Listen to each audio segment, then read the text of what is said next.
Демократската партија на Србите во Македонија ја промовираше листата на кандидати за советници во Советот на општина Куманово. И моја идеја да се власт у Куманово не фокусира само на градоначалника, него да саветници преузму свој дел одговорности. Наша идеја да имамо доволен број саветника, да будуќе градоначалника, когото он био, на неки начин не приморamo, него у договору со ним да почнемо да реализуваме проекте за кои смо ми заинтересовани.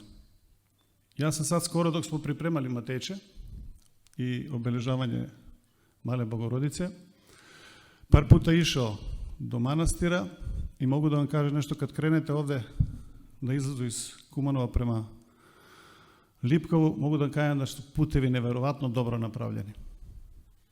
Страшно нешто.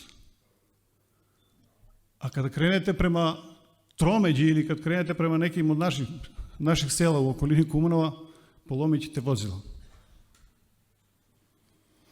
Едноставно идеја е да со тим саветницима кои будемо добили, ако будемо добили, да едноставно средства преусмеримо тамо где треба да иду, а тоа е углавном да се и од нашим срединама води рачун.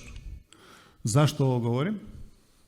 Затоа што смо имали у прошлом периоду општинску власт коju смо чинили коалиционо, могу да кажам нешто самостално и коалиционо не исто,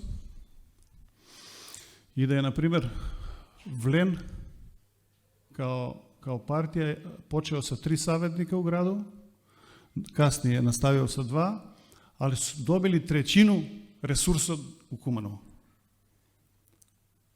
I pa sad vi razmislite da li mi treba da dobijemo 2-3 više, pa da resurse usmerimo malo prema našim sredinama, ili tam to nije potrebno. Ako misli da to nije potrebno, ja tu ne mogu da pomognem ništa.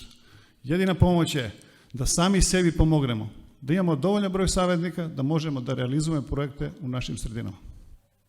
Poenta cele priče jeste da vratimo dostojanstvo.